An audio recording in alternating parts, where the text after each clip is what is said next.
Sisig magmower ni Daddy Mar. Inabot na kami ng tanghali. So ayan, medyo ito yung aking inayos ngayon. So mahalaga pagka nasa farm ka, para medyo makakatulong na madali yung mga gawain. Dapat kompleto ka sa gamit, kalaykay, patik, taktak, itak, kawit, maliit na taktak. O ayan, mower. O ayun na siya o. Kawawa naman, mainit na. Anyway, so ang kisig magmower.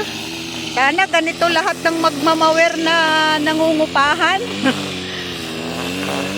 Napakaikay, napakagandang magmower.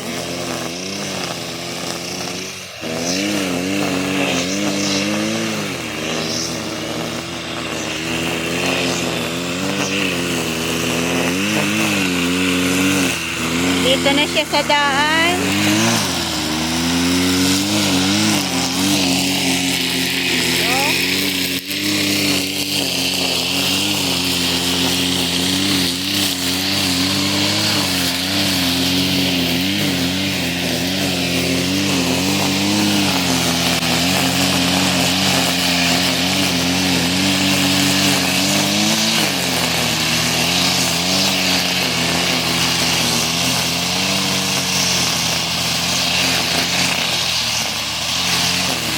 Sunod-sad na ni Daddy Mar ang pagmamawer para kasi mas mabilis na ngayong lumago ang damo pag tag-ulan.